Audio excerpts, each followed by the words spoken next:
आज हम डिस्कस करेंगे चैप्टर 11 बैलेंस ऑफ पेमेंट्स। इसके अंदर क्या क्या पॉइंट्स कवर होंगे? Meaning of BOP, components of BOP, categories of BOP, BOP disequilibrium and equilibrium, causes of adverse BOP, measures to correct disequilibrium. ये दोनों टॉपिक बहुत इंपॉर्टेंट है। सबसे पहले बीओपी क्या होता है? Balance of payments, systematic recording of all the international economic transaction from one country to another. इसका मतलब है एक सिस्टमैटिक रिकॉर्ड रखना सब इंटरनेशनल ट्रांजैक्शन जो भी एक कंट्री के अंदर दूसरी कंट्री के अंदर हो रही है, किस किस के बीच में होती है, रेजिडेंट ऑफ वन कंट्री और रेजिडेंट ऑफ अनदर कंट्री। जैसे कि ये इंडिया है और ये श्रीलंका है। यहाँ पे भी कुछ लोग रहते हैं जिन्हें हम रेजिडेंट ऑफ इंडिया कहते हैं, यहाँ कुछ लोग रहते हैं जिन्हें हम रेजिडेंट ऑफ श्रीलंका कहते हैं। अब हमने यहाँ से कुछ परचेज किया तो हमने उसके बदले में यहाँ पे रुपए पे कर दिए। अब ये जो इकोनॉमिक ट्रांजेक्शन हुई है, ये जो इकोनॉमिक ट्रांजेक्शन है जिसमें हमने इनको रुपए पे करें, और अगर हम इसको अच्छे से नोट कर ले, एक रिकॉर्ड बना ले, तो ये हमारा बीओपी होगा, systematic record of all the international economic transaction from one country to another country between resident of India and resident of Sri Lanka is called BOP. I hope BOP समझ में आ गया होगा। अब हम पढ़ेंगे the monetary transactions related to BOP. ये basically 4 transactions है, लेकिन हमने इसको 5 में डिवाइड किया ताकि आप इजीली पढ़ सको। ये जो 5 ट्रांजैक्शंस है, मतलब ये पूरे चैप्टर का बेसिक है। अगर ये 5 आपको अच्छे से समझ में आ गई तो पूरा चैप्टर इजीली कवर हो जाएगा। आगे हम पढ़ेंगे करंट अकाउंट, कैपिटल अकाउंट, इन सब के अंदर यही चीजें हैं जो उसके अंदर डिवाइडेड है। अगर ये अभी समझ में आ गई तो आगे ये चीज समझ में आ जाएगी। Number first, export and import of goods. Number second, export and import of services. Number third, international sale and purchase of financial assets. Number fourth, international sale and purchase of real assets. Number fifth, unilateral transfer. अब unilateral transfer क्या होता है? मतलब एक तरफा transfer. Suppose करो कि आपका कोई भाई यूएसए रहता है और वो आपको यहाँ वहाँ से मनी ट्रांसफर कर रहा है, तो उसके बदले में आप कुछ दे नहीं रहे, बस उसको ले रहे हो, तो वो वन साइडेड है। जैसे मैंने आपको कुछ गिफ्ट किया तो उसके बदले में मैं कुछ आपसे ले नहीं रही, तो वो वन साइडेड है। तो इन ऐसे ट्रांसफर्स को हम यूनिलैटरल ट्रांसफर कहते हैं। International sale and purchase of real assets. Real assets कौन सी? जैसे लाइक प्लांट एंड मशीनरी, इनको हम कैपिटल ट्रांसफर भी कहते हैं। जैसे कि इंडिया ने श्रीलंका को कोई प्लांट एंड मशीनरी ट्रांसफर करी है, कोई अपना प्लांट लगा दिया श्रीलंका ने इंडिया में आके, या किसी कोई भी ऐसे, जैसे एप्पल ने अपना कोई प्लांट लगा दिया यहाँ पे आके, तो वो हो गया international sale and purchase of real assets. मतलब अपनी ओनरशिप भी ट्रांसफर कर दी, तो ट्रांसफर ऑफ ओनरशिप इसके अंदर इंक्लूडेड होगा। Number third, international sale and purchase of financial assets. जैसे कि इसके अंदर हम बात करेंगे स्टॉक्स एंड बॉन्ड की। जैसे अब हमारे पास आती है, अब जैसे कि ये इंडिया है, मेरी ड्राइंग के ऊपर मत जाना, ये इंडिया है और ये यूएसए है, यूएसए और ये इंडिया। अब हमने जियो का नाम तो सुना ही है, जियो, ठीक है। यहाँ फेसबुक, अब फेसबुक ने जियो के अंदर 9.99% के शेयर्स लिए हैं। तो इसका मतलब क्या है कि यूएसए के एक रेजिडेंट ने इंडिया के एक रेजिडेंट के अंदर अपने सेल करी है फाइनेंशियल एसेट्स। क्या? स्टॉक्स, बॉन्ड, शेयर्स, ये सब चीज़ें। तो इसी को कहते हैं कि मतलब international sale and purchase of financial assets. जब 2 डिफरेंट कंट्रीज के अंदर फाइनेंशियल एसेट्स के अंदर सेल और परचेज होती है। Okay, number second, I hope ये तीनों बच्चे समझ में आ गए होंगे। Number second, export and import of services. इसके अंदर क्या होता है, कोई भी अगर आप इंडिया में कोई सर्विस आप श्रीलंका में दे रहे हो, या श्रीलंका की कोई सर्विसेज आप इंडिया में दे रहे हो, तो हम बोलते हैं कि export and import of services. ये इनविजिबल ट्रेड होता है, क्योंकि सर्विसेज कभी भी दिखती नहीं है। जैसे कि कॉल सेंटर्स हो गए, जो कॉल सेंटर्स हैं वो अपनी सर्विसेज बाहर कंट्री में भी प्रोवाइड करती है और विद इन द कंट्री भी प्रोवाइड करती है। अगर वो विद इन द कंट्री करती है तो वो इंडिया के अंदर ही होगा, अगर वो आउटसाइड द कंट्री करती है तो वो एक्सपोर्ट और इम्पोर्ट होगा सर्विसेज का, ठीक है। और number first, export and import of goods, मतलब कि अब गुड्स की एक्सपोर्ट और इम्पोर्ट, अब इट इज़ कॉल्ड मर्चेंडाइज और विजिबल ट्रेड। जो गुड्स होते हैं वो इजीली विजिबल होते हैं, देख सकते हैं, छू सकते हैं, क्योंकि जो गुड्स और अगर गुड्स को हम इंडिया की गुड्स को हम एक्सपोर्ट करते हैं श्रीलंका में और श्रीलंका की गुड्स को इम्पोर्ट करते हैं इंडिया में, तो इसको बोलेंगे export and import of goods basically. अब हम फिर से डिस्कस कर रहे हैं एक बार ताकि क्लियर हो जाए सारे कॉन्सेप्ट। एक्सपोर्ट और इम्पोर्ट ऑफ गुड्स के अंदर जो भी गुड्स का एक्सपोर्ट इम्पोर्ट होता है आउटसाइड द कंट्री और विद इन द कंट्री, अगर विद इन द कंट्री होता है तो ठीक है, अगर आउटसाइड द कंट्री होता है तो उसके अंदर अगर इंडिया से श्रीलंका के अंदर एक्सपोर्ट हो रहा है और श्रीलंका से कुछ इंडिया के अंदर एक्सपोर्ट हो रहा है तो एक्सपोर्ट ऑफ गुड्स होगी। और next export and import of services. Export जैसे कॉल सेंटर्स हो गए, वो अपनी services with in the country भी प्रोवाइड करते हैं और आउटसाइड द कंट्री प्रोवाइड करते हैं। अगर वो क्रॉस बॉर्डर्स प्रोवाइड करते हैं तो वहाँ बैलेंस ऑफ पेमेंट BOP बनाना ज़रूरी हो जाएगा, क्योंकि हमको इसे एक सिस्टमेटिक रिकॉर्ड रखना पड़ेगा सब इंटरनेशनल ट्रांजेक्शन्स का। International sale and purchase of financial asset, अगर कोई भी फर्म या कोई भी रेजिडेंट ऑफ अनदर कंट्री हमारे कंट्री के अंदर कुछ भी शेयर स्टॉक बॉन्ड्स के अंदर पैसा लगाता है, कोई भी फाइनेंशियल एसेट्स के अंदर पैसा लगाता है, तो वो ट्रांजैक्शन इसमें इंक्लूड होगी।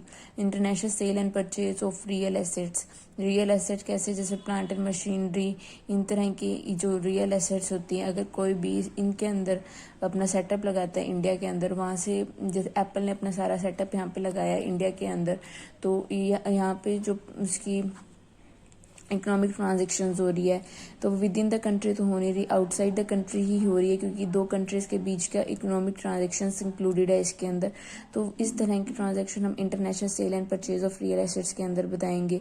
यूनिलेटरल ट्रांसफर मतलब वन साइडेड ट्रांसफर, मतलब कि जिसके अंदर हमें दूसरी तरफ से कुछ नहीं आएगा, सिर्फ एक बंदे की ही एक तरफ से ट्रांजेक्शन होगी, जैसे एक गिफ्ट और money transferred by brother from one country to another country. ठीक है।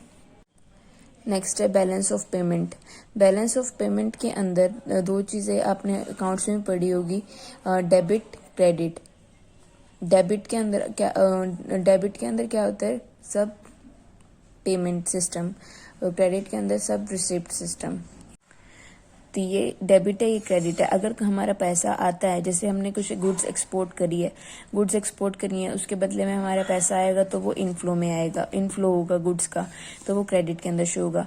अगर हमने कुछ गुड्स इंपोर्ट करी है, मतलब हमने कुछ गुड्स ली हैं, उसके बदले हमें पैसे देने पड़ रहे हैं, तो वो आउटफ्लो होगा।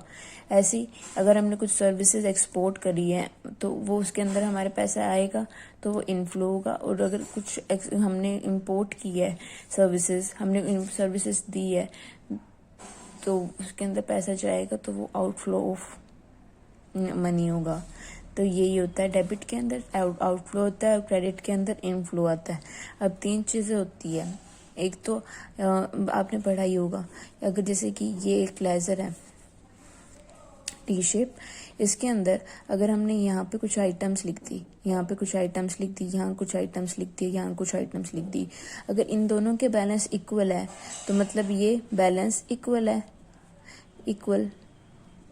ठीक है। अगर यहाँ पे आइटम्स ज़्यादा है और यहाँ पर कम है, ठीक है, मतलब डेबिट साइड में आइटम कम है और क्रेडिट साइड में ज़्यादा है, क्रेडिट साइड ज़्यादा है, मतलब कि यहाँ पे सरप्लस हो गया।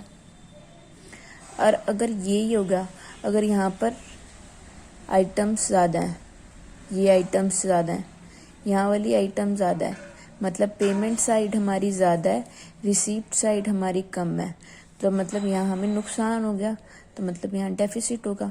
मतलब सरप्लस होना कोई प्रॉब्लम नहीं है, सरप्लस होगा, पैसा आएगा, बहुत अच्छी बात है। डेफिसिट होने में प्रॉब्लम है। अगर डेफिसिट के अंदर क्या होगा, तीन चीज़ें, जैसे बैलेंस, सरप्लस, डेफिसिट, ये सबको पता ही है। अगर बैलेंस होगा तो मतलब डेबिट जो है वो इक्वल होगा क्रेडिट के अंदर, सरप्लस होगा तो मतलब डेबिट जो है वो क्रेडिट के इक्वल नहीं होगा, क्रेडिट ज़्यादा होगा, डेबिट कम होगा, क्रेडिट ज़्यादा होगा और डेबिट कम होगा। ये और जो डेफिसिट है, डेफिसिट के अंदर क्या होगा कि जो डेबिट साइड है वो ज़्यादा होगी और क्रेडिट साइड कम होगी। हम इसको ऐसे भी कह सकते हैं, बैलेंस के अंदर जो रिसीप्ट और पेमेंट होती है वो इक्वल होता है, ठीक है। लेकिन जो सरप्लस है उसके अंदर पेमेंट कम होगी और रिसीव ज़्यादा होंगे। ठीक है, ठीक है, अपना हमारा खर्चा कम लग रहा है, हमें चीज़ें ज़्यादा मिल रही है, तो इससे हमें सरप्लस है, हमारा फ़ायदा ही फ़ायदा है। ठीक है, और डेफिसिट के अंदर क्या है, पेमेंट हमारी ज़्यादा लग रही है, मतलब पेमेंट ज़्यादा है और रिसीप्ट हमें कम है। मतलब वही चीज़ें जैसे 100 की चीज़ है, अभी हमें 100 की चीज़ है, वो हमको 1000 की मिल रही है। ठीक है, ठीक, ले हम सेटिस्फाई हैं क्योंकि ये चीज़ इतने की ही मिलती है। वह बाहर हमें वो 1200 की मिल रही है, तो हमें तो फ़ायदा ही है कि हमें 1000 की मिल रही है। लेकिन यही अगर यही चीज़ हमें 10,000 की मिल रही हो और क्या 100 की चीज़, तो इसमें हमारे डेफिसिट है, क्योंकि रिसीव तो हम 100 की ही कर रहे हैं लेकिन पेमेंट हमें ज़्यादा की करनी पड़ रही है उसी चीज़ की, तो ये डेफिसिट होगा। अब हम डिस्कस करते हैं कंपोनेंट्स ऑफ बीओपी। अब क्या क्या कंपोनेंट्स है बीओपी के, ये बहुत इम्पोर्टेंट है। ये भी कई बार एग्जाम्स में सीधे ही पूछ लेते हैं, discuss about current account and capital account transaction और difference between capital and current account transactions. और तो हम इसको ब्रीफली पढ़ते हैं। करंट अकाउंट के अंदर क्या है, records all economic international transactions related to exports. Exports को हम एक्स से डिनोट करते हैं, ई से डिनोट नहीं करते। इम्पोर्ट्स को हम एम से डिनोट करते हैं, आई से नहीं करते। आई इन्वेस्टमेंट का पार्ट होता है। Of goods and services, unilateral transfers and international income. Current account के अंदर दोबारा पढ़ते हैं, records all the economic international related to the exports imports of goods and services, unilateral transfer and international income. मतलब current account के अंदर जितने भी इकोनॉमिक ट्रांजेक्शन्स होंगी एक्सपोर्ट से रिलेटेड, चाहे वो एक्सपोर्ट ऑफ गुड्स हो, चाहे सर्विसेज हो, चाहे इम्पोर्ट ऑफ गुड्स हो, चाहे सर्विसेज हो, जो भी यूनिलेटरल ट्रांसफर्स होंगे और जो भी इंटरनेशनल इनकम होंगी, वो सब इंटरनेशनल इनकम, चाहे पेमेंट हो चाहे रिसीप्ट हो, सब इस करंट अकाउंट के अंदर इंक्लूड होगा। अब कैपिटल अकाउंट क्या कहता है, it record all the international economic transactions related to change in assets both physical financial and physical. अब ये रिकॉर्ड करती है सारी इंटरनेशनल ट्रांजेक्शन जो एसेट्स से रिलेटेड हो। रियल एसेट्स हमने पढ़ा था ना, एसेट्स से रिलेटेड हो, चाहे वो फाइनेंशियल हो चाहे वो फिजिकल एसेट्स हो। अब हमने पीछे भी पढ़ा था फिजिकल एसेट्स कौन सी होगी, जैसे प्लांट एंड मशीनरी होगा। Financial assets shares, stock, bonds, ये इन सब चीज़ों से रिलेटेड। तो it record all the international economic transactions related to change in assets both physical and financial. फिर से इस डेफिनेशन को गो थ्रू करते हैं, करंट अकाउंट और कैपिटल अकाउंट को। बच्चों ये समझना बहुत इम्पोर्टेंट है। Current account record all the economic international related to exports imports of goods and services, unilateral transfers and international income। Current account record रखती है सब ट्रांजेक्शन्स का जो एक्सपोर्ट से रिलेटेड हो, इम्पोर्ट से रिलेटेड हो, थर्ड यूनिलेटरल ट्रांसफर हो, फोर इंटरनेशनल इनकम हो। चार चीज़ें ध्यान देने करंट अकाउंट के अंदर, export of goods and services हो, second import of goods and services हो, तीसरा unilateral transfer, fourth international income. अगर ये चारों चीज़ें किसी के अंदर कवर हो रही है तो वो करंट अकाउंट के अंदर कवर होगी। ठीक है, कैपिटल अकाउंट के अंदर कैपिटल अपने नाम से जाहिर है कि इसके अंदर एसेट्स होंगी। अब एसेट्स चाहे फाइनेंशियल हो चाहे फिजिकल, दोनों इसके अंदर रिकॉर्ड होंगी। अगर फाइनेंशियल एसेट्स हैं जैसे शेयर, स्टॉक, बॉन्ड्स हैं, इनके बीच में कोई ट्रांजेक्शन हो रही हैं तो ये कैपिटल अकाउंट में आएगी। अगर फिजिकल भी कोई ट्रांजेक्शन के अंदर कुछ भी सेल परचेज हो रही है तो वो भी कैपिटल अकाउंट के अंदर आएगी। अब हम आगे गो थ्रू करते हैं। अब क्या है, जैसे सपोज कर रहे हैं, ये आपको इजीली समझ में आ जाएगा। ये डेबिट साइड मतलब पेमेंट साइड, क्रेडिट साइड मतलब रिसीप्ट साइड। अब number first, export of goods, ये मतलब रिसीव्ड, इसके अंदर आएगा, इसके अंदर जाएगा, इसके अंदर आएगा, इसके अंदर जाएगा। तो इसके एक्सपोर्ट ऑफ गुड्स, हमने गुड्स को एक्सपोर्ट किया, बदले में पैसे आए। एक्सपोर्ट ऑफ सर्विसेज, हमने सर्विसेज को एक्सपोर्ट किया, बदले में पैसे आए। हमने गुड्स को इंपोर्ट किया तो हमारे तरफ से पैसे गए। हमने वो सर्विसेज को इंपोर्ट किया, मतलब हमारे यहाँ से पैसे गए। अब क्या यूनिलेटरल ट्रांसफ़र रिसीप्ट्स होंगी, तो इसके अंदर क्रेडिट साइड में आएगी, क्योंकि इसके अंदर रिसीप्ट साइड है। Unilateral transfer payments debit side में, इंटरनेशनल फ्रॉम इनकम पेमेंट्स यहाँ आएंगी, इंटरनेशनल रिसीप्ट्स इस तरफ आएंगे। अब करंट अकाउंट के अंदर मैंने पहले ही कहा था कि 4 चीज़ें मेन होगी, exports, imports of goods and services, unilateral transfer और इंटरनेशनल इनकम्स। तो ये इसके पार्ट हैं। अब नेक्स्ट है, अब इस साइड के अंदर अगर हमने किसी को लोन, कोई भी लोन लिया है, हमने कोई भी बोरोइंग ली है, लोन लिया है, मतलब हमने कोई भी बोरोइंग लोन लिया है, तो वो क्रेडिट साइड में शो होगी। अगर हमने किसी को लोन दिया है तो वो इस साइड शो होगी। अगर हमने कोई भी एसेट परचेज करी है, किसी भी एसेट्स को परचेज किया है, हमने उनको पैसे मतलब इधर से पैसा गया तो वो डेबिट साइड में। अगर हमने कोई भी एसेट्स की सेल करी है तो मतलब कि हमारे पास पैसा आएगा, तो वो क्रेडिट साइड में। अगर हमने कोई लोन ले रखा था, उसकी रीपेमेंट करी है, तो वो डेबिट साइड में।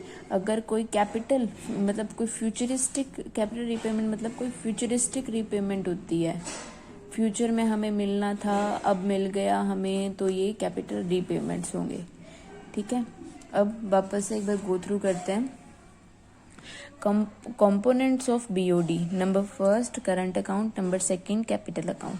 Current account record all the economic international related to exports, import of goods and services, unilateral transfers and international income. Capital account, it record all the international economic transactions related to change in assets, both financial and physical. इसके अंदर हमने ये याद करा था, इसके अंदर हमें 4 चीज़ें याद करनी है, export of goods and services, import of goods and services, 3rd unilateral transactions, number 4th international incomes. अगर अब बात आती है एक्सपोर्ट ऑफ गुड्स की, तो वो क्रेडिट साइड में शो होंगी, क्योंकि उसके अंदर हमारा पैसा आ रहा है, हम गुड्स को एक्सपोर्ट करें तो वहाँ से पैसा आ रहा है। एक्सपोर्ट ऑफ सर्विसेज, वहाँ सर्विसेज दे रहे हैं हम किसी को, तो बदले में हम पैसे तो लेंगे, तो वो क्रेडिट साइड में शो होगा। ऐसे import of goods and services, ये डेबिट साइड में शो होगा। यूनिलेटरल ट्रांसफ़र पेमेंट्स हैं तो वो डेबिट साइड में, यूनिलेटरल ट्रांसफ़र रिसिप्ट है तो वो क्रेडिट साइड में। ऐसे इंटरनेशनल पेमेंट्स और international receipts debit to credit side में ट्रांसफ़र होंगी। अब नेक्स्ट है कैपिटल अकाउंट। कैपिटल अकाउंट के अंदर हमने कहा था कि चाहे कोई भी एसेट के अंदर ट्रांजैक्शन हो, चाहे वो फिजिकल हो चाहे फाइनेंशियल हो, वो सब ट्रांजैक्शन कैपिटल अकाउंट के अंदर आएगी। अगर हमने कोई भी लोन लिया है किसी से, कोई भी बोरोइंग लिया है या लोन लिया है किसी से, तो वो क्रेडिट साइड में शो होगा, क्योंकि इसके अंदर हमें पैसे अब हमने बैंक से लोन लिया है सपोज करो, तो हमारे पास पैसे तो आएंगे, तो वो क्रेडिट साइड में शो होगा।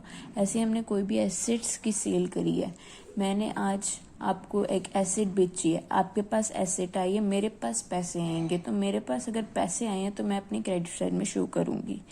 कैपिटल रीपेमेंट्स, मेरे को कुछ फ्यूचर के अंदर पेमेंट मिलनी थी लेकिन मुझे आज ही वो पेमेंट मिल गई, तो उसको हम कैपिटल रीपेमेंट्स बोलेंगे।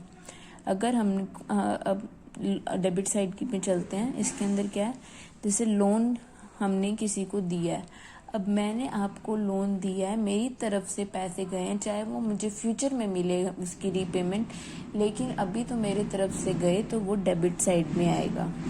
नंबर 2 परचेज ऑफ एसेट, अब मैंने आपसे कोई एसेट खरीदी है, तो मेरे पास तो एसेट आई है,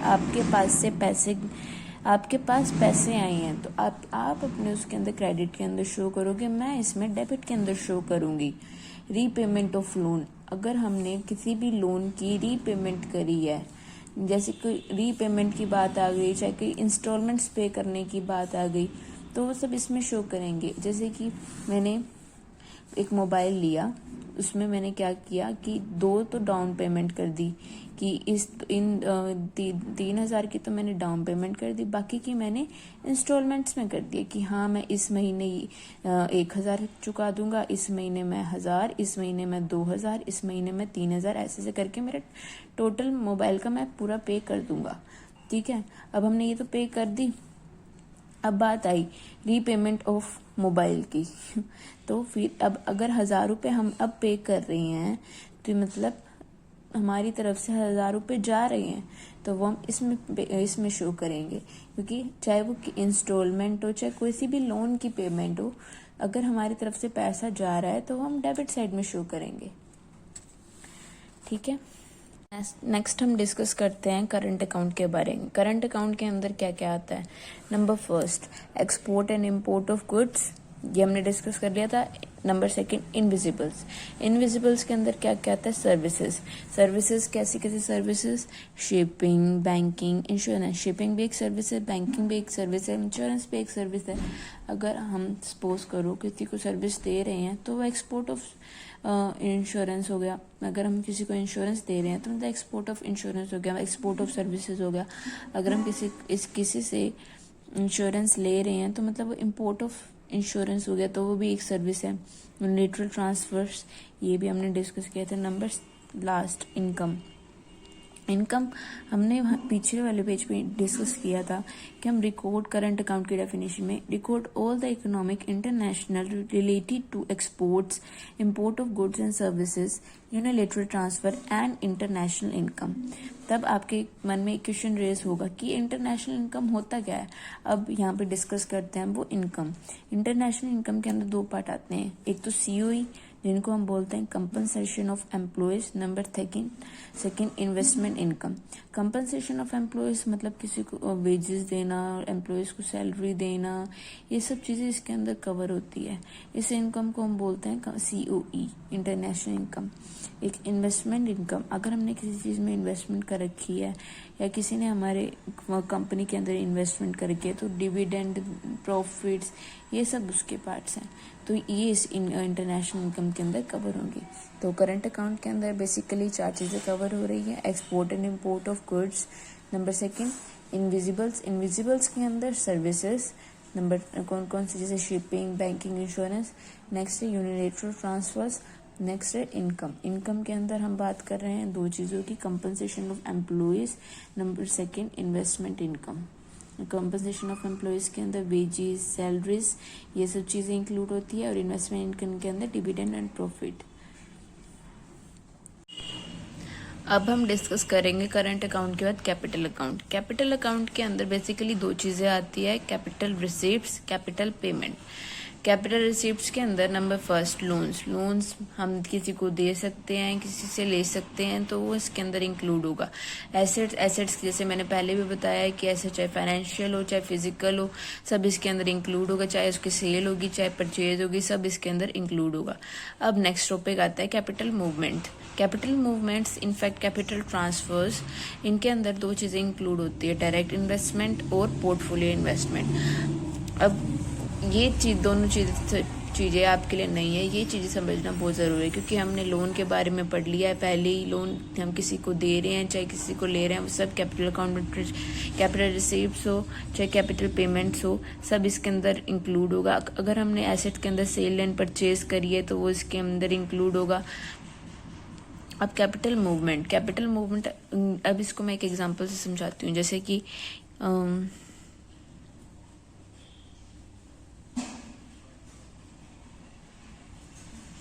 ये हम इंडिया है और ये यूएसए, ये इंडिया, ठीक है। अब यूएसए के एक बंदे ने दिल्ली में आके एक एप्पल की ब्रांच लगा दी, यहाँ पे आके एप्पल की एक ब्रांच लगा दी। मतलब कि यहाँ यूएसए के एक बंदे ने यहाँ पे आके फॉरेन इन्वेस्टमेंट कर दी, इसको बोलते हैं हम एफडीआई। मतलब यहाँ पे किसी ने आके सीधा अपना प्लांट लगा दिया, सीधा फॉरेन इन्वेस्टमेंट कर दी, तो इसको बोलते हैं फॉरेन डायरेक्ट इन्वेस्टमेंट। अब दूसरा, यहाँ पे जैसे वही एग्जांपल, ये है एफबी, फेसबुक, ठीक है, और ये जियो। अब एफबी के बंदे ने जियो के अंदर अपने 9.99% स्टेक लिए रखे हैं।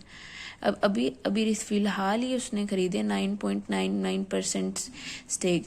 तो ये है कि भाई किसी बाहर के रेजिडेंट ने हमारी कंट्री के रेजिडेंट से इन्वेस्टमेंट करी है शेयर्स एंड बॉन्ड्स के थ्रू, तो वो होगा पोर्टफोलियो इन्वेस्टमेंट। अगर दूसरी, अगर किसी बाहर के रेजिडेंट ने हमारी कंट्री के अंदर आकर अपना प्लांट लगाया है ताकि वो उससे इन्वेस्टमेंट कर सके, तो उसने कोई भी इन्वेस्टमेंट करी है हमारी कंट्री में आके, तो उसे बोलते हैं फॉरेन डायरेक्ट इन्वेस्टमेंट। ठीक है, अब समझ में है कि अगर ये कैपिटल मूवमेंट्स के अंदर दो चीज़ आती है, direct investment and portfolio investment. अगर किसी भी बाहर के रेजिडेंट ने हमारी कंट्री में आकर शेयर्स एंड बोर्ड्स के अंदर कोई भी इन्वेस्टमेंट करी है तो उसे हम पोर्टफोलियो इन्वेस्टमेंट बोलेंगे। लेकिन अगर किसी ने अपनी कोई प्लांट मशीनरी या कोई भी दूसरी इन्वेस्टमेंट करी है हमारी कंट्री में आकर तो उसे हम फॉरेन डायरेक्ट इन्वेस्टमेंट बोलेंगे। अब ये आपके न्यूमेरिकल के अंदर सॉल्व करने के काम आएगा। वैसे ज़्यादा न्यूमेरिकल आते नहीं है, सिर्फ थियोरेटिकल पार्ट ज़्यादा होता है इसका, लेकिन बस ये याद करने के लिए। Categories of BOP, number first balance of trade, second balance of current account, third balance of capital payment. कुछ भी नहीं है इसके अंदर, बस आपको वही पुरानी चीज़ों को ध्यान रखना है और इसके अंदर याद रखना है। बैलेंस ऑफ ट्रेड मतलब किसी भी अगर एक्सपोर्ट और इंपोर्ट के अंदर हम कोई भी ट्रेडिंग करते हैं तो उसे हम बैलेंस ऑफ ट्रेड कहते हैं। अगर एक्सपोर्ट के अंदर एक्स माइनस है मतलब export minus imports of goods is called balance of trade. Balance of trade के अंदर विजिबल आइटम्स आएंगी। विजिबल आइटम्स कौन सी होती है? गुड्स होती हैं। ठीक है, अब इतनी बात पता लग गई हमको। अब ट्रेड कब होगा? जब एक्सपोर्ट और इंपोर्ट होगा। तो अगर एक्सपोर्ट में से इंपोर्ट जाएगा, मतलब कि अगर हमने 20 का एक्सपोर्ट करा है और 15 का हमारा इंपोर्ट है, तो बाकी का जो 5 रुपये बचे हैं हमारे, वो होगा हमारा बैलेंस ऑफ ट्रेड। ठीक है, अब next balance of current account. Balance of current account के अंदर क्या आएगा? बैलेंस ऑफ ट्रेड तो इंक्लूड होगा ही होगा, क्योंकि एक्सपोर्ट और इंपोर्ट ऑफ गुड्स तो इसमें होंगे ही होंगे। करंट अकाउंट के अंदर हमने काफ़ी चीज़ें पढ़ी थी, है ना।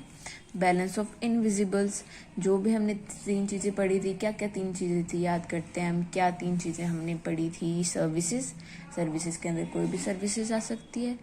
ठीक है, यूनिलेटरल ट्रांसफर्स, हाँ यूनिलेटरल ट्रांसफर्स भी हमने पढ़े थे, वो भी इसके अंदर इंक्लूड होंगे।